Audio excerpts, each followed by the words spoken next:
dan sis yang terkasih dalam Tuhan, izinkan saya mengucapkan Gong Xi Fa Cai.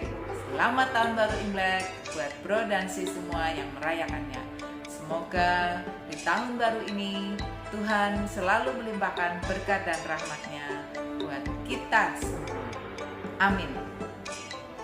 Salam sehat, salam sukacita, dan jangan lupa untuk selalu semangat. Kita berjumpa kembali dalam renungan harian pembawa sukacita. Pada hari ini, Selasa 1 Februari 2022, bersama saya, Vivi.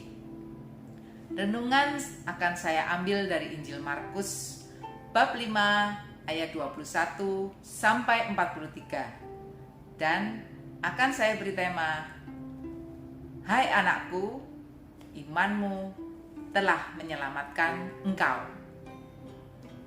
Ayat yang menyentuh buat saya terletak pada ayat 34 yang berbunyi, Hai anakku, imanmu telah menyelamatkan engkau.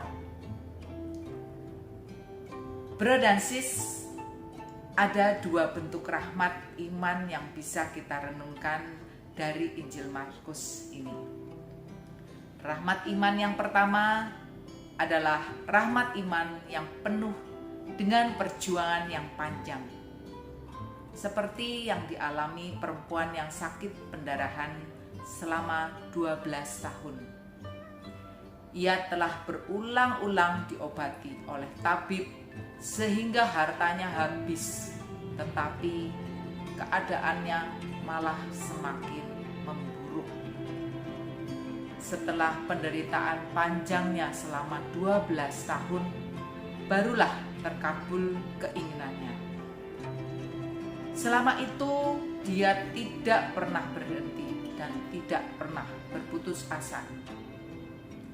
Hal ini merupakan perjalanan proses iman yang membutuhkan kesabaran dan keteguhan hati. Dan hal itu tentu saja tidak mudah. Dan rahmat iman yang kedua adalah rahmat iman yang pendek, yang tidak perlu membutuhkan perjuangan yang panjang, seperti yang dialami anak Yairus yang berusia 12 tahun, yang mendapatkan rahmat kesembuhan dari Tuhan. Dia tidak perlu berjuang lama untuk mendapatkan kesembuhan dari Yesus. Dalam usia 12 tahun ini, anak itu sudah mendapatkan rahmat istimewa. Dan perempuan yang mengalami pendarahan itu berjuang mendapatkan kesembuhan selama 12 tahun.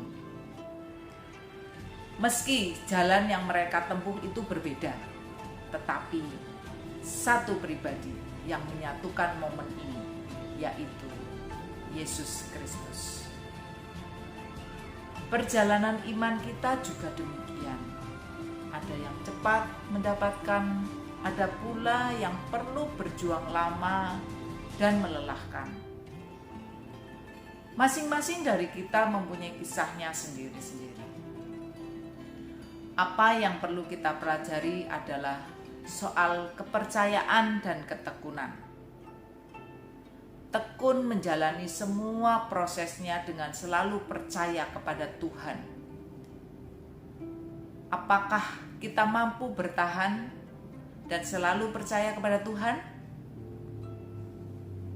Soal kepercayaan dan ketekunan kita bisa belajar dari Yairus, yang seorang kepala rumah ibadat dan perempuan yang sakit pendarahan 12 tahun tersebut.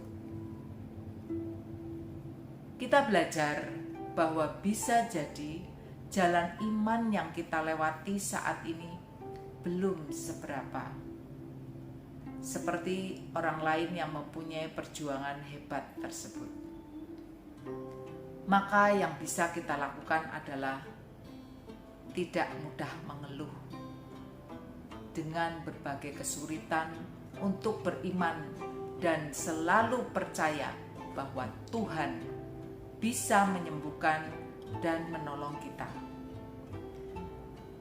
Dalam pengalaman kehidupan saya, rahmat iman yang penuh perjuangan panjang adalah dalam kehidupan perjalanan perkawinan kami. Di awal-awal pernikahan, saya sering melihat beberapa pasutri di gereja.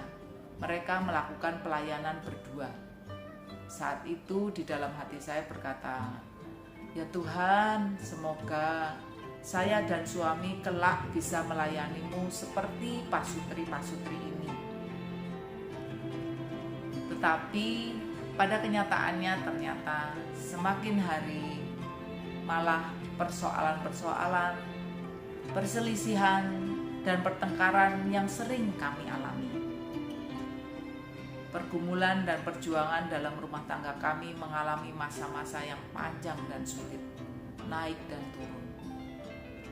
Hingga pernikahan kami memasuki usia ke-22 tahun saat itu, Tuhan mulai menuntun suami saya untuk mengikuti camp Priskat di Purwokerto. Dan beberapa bulan kemudian, saya pun mengikuti camp Waberkat. Setelah kami berdua bersama-sama dipulihkan dalam camp, kemudian hubungan keluarga rumah tangga kami mulai berangsur membaik. Dan Tuhan pun mengabulkan impian saya untuk bisa melayani Tuhan berdua bersama pasangan hingga saat ini. Setelah kami menjadi manusia baru, yang kami berdua lakukan setiap hari adalah selalu berusaha melakukan tindakan iman. Sedangkan rahmat iman yang pendek dan tidak membutuhkan perjuangan yang panjang, sering dan bahkan setiap hari saya, bro dan sis sekalian, juga selalu mendapatkan, yaitu nafas kehidupan, kesehatan, rezeki, dan tentunya masih banyak lagi lainnya yang setiap hari kita doakan dan ternyata Tuhan kabulkan. Sebagai bahan refleksi kita semuanya, sudahkah kita menjalani kehidupan kita dengan iman yang teguh akan Tuhan? Marilah kita berdoa dalam nama Bapa dan Putra dan Roh Kudus. Amin. Bapa yang Maha Kasih, mampukanlah kami menjalani kehidupan kami dengan iman yang teguh akan Engkau, sehingga kehendak-Mu nyata dalam hidup kami. Amin. Dalam nama Bapa dan Putra dan Roh Kudus. Amin. Terima kasih bro dan sis semuanya. Berkah dalam. Salam sukacita.